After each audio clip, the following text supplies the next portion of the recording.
vemos cada vez más una creciente preocupación por una alimentación correcta y saludable en la sociedad en general. Aunque esto también afecta al ámbito cristiano, esta preocupación se ha desarrollado gracias a la conciencia de las verdades naturales y científicas sobre el tema. Pero ¿cuál es el punto? ¿Qué dice la Biblia sobre la dieta sana? Este es el tema que abordaremos hoy. Permanece conmigo y en los próximos minutos comprenderemos mejor esta verdad.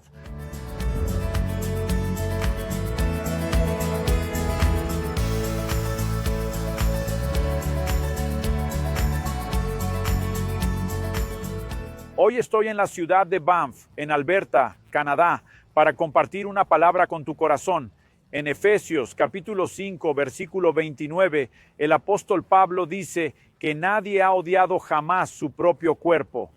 Por el contrario, lo alimenta y lo cuida, así como Cristo lo hace con la iglesia.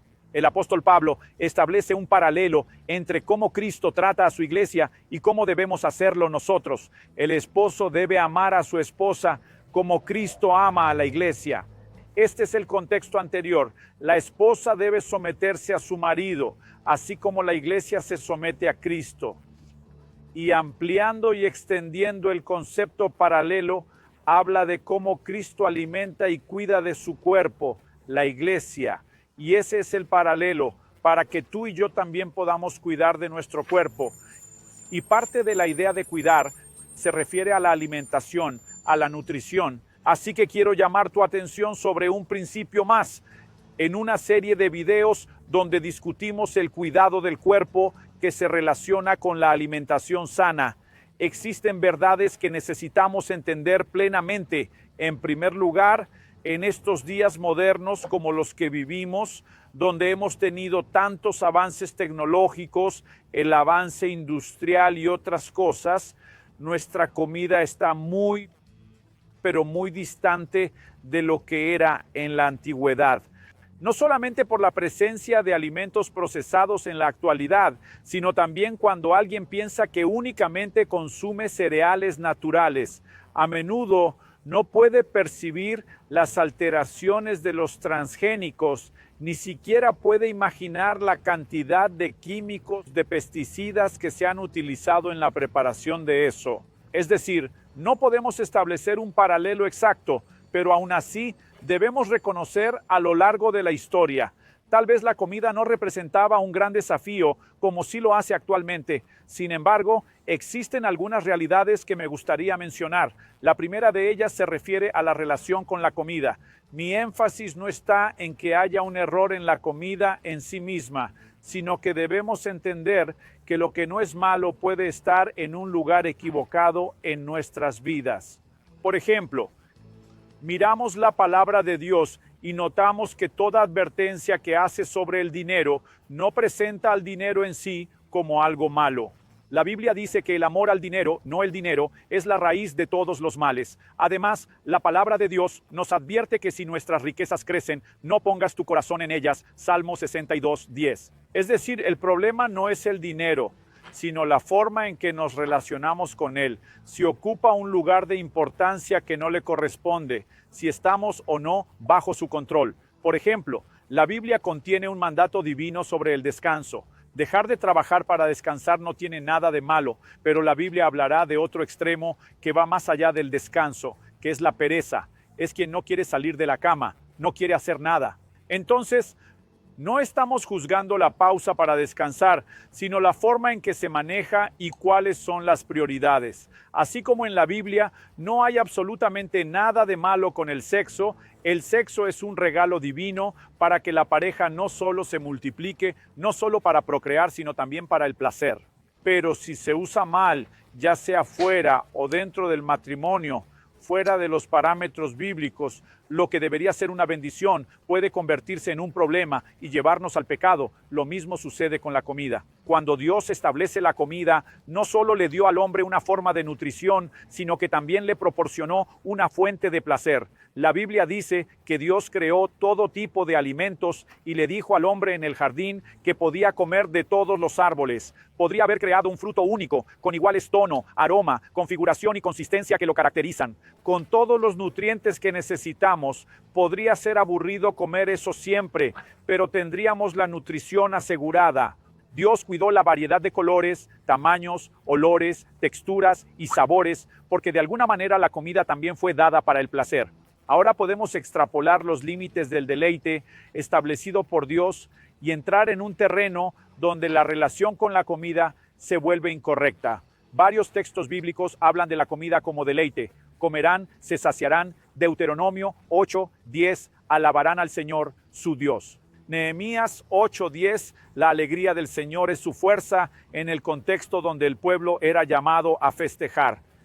La Biblia dice en Eclesiastés capítulo 10, verso 17, feliz eres tú, oh tierra, cuyo rey es hijo de nobles y cuyos príncipes se sientan a la mesa a su tiempo para reponer fuerzas y no para embriagarse. Otra versión dice que hay que banquete.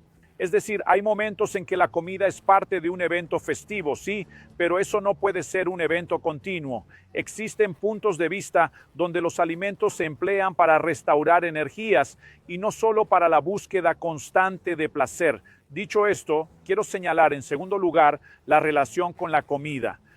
La Biblia habla sobre el concepto de comer de manera incorrecta, que abarca dos perspectivas que deben ser entendidas. Una de ellas se refiere a la calidad de la comida, la otra se refiere a la cantidad de la comida.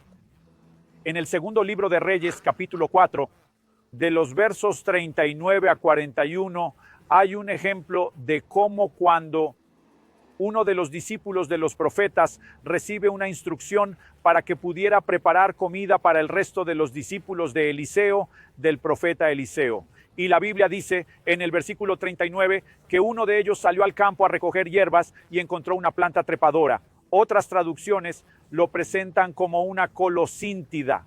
La Biblia dice, y recogiendo los frutos, llenó su capa con ellos. Volvió a casa, cortó los frutos en pedazos y los puso en la olla, incluso sin saber qué eran.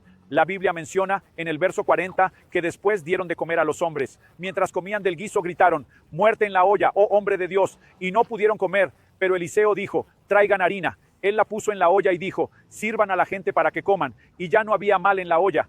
Estas colocíntidas recogidas por este joven, en realidad se usaban con fines medicinales porque tenían un efecto laxante, pero en mayor cantidad.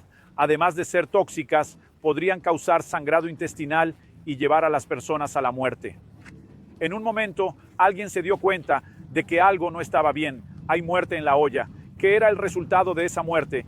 Ignorancia.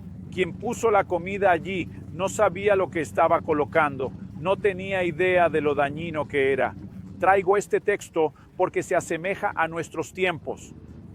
¿Acaso en la actualidad no estamos viviendo una réplica de lo que ocurrió? Nuestra ignorancia nos está llevando a poner mucha muerte en la olla. Los alimentos que seleccionamos, a menudo fundamentados en nuestra ignorancia y en la falta de información, de intentar comprender mejor cuántos alimentos industrializados y procesados hemos ingerido, repletos de químicos y conservantes, saborizantes, colorantes, y la lista de estos es inmensa. Y muchas veces no nos enfocamos en elecciones saludables. Alguien dice con razón que eres lo que comes. El impacto de la comida en el cuerpo es mayor de lo que pensamos.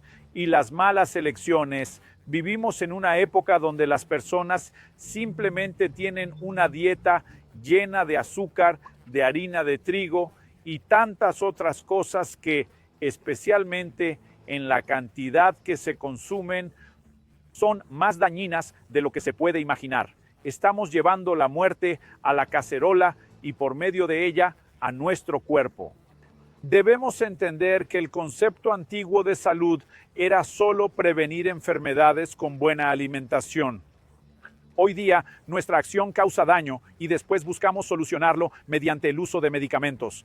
Debemos comer correctamente, incluso en la cantidad justa. La Biblia condena la avaricia. La palabra gula, que se ve en algunas versiones, no aparece en otras porque tiene un sentido amplio.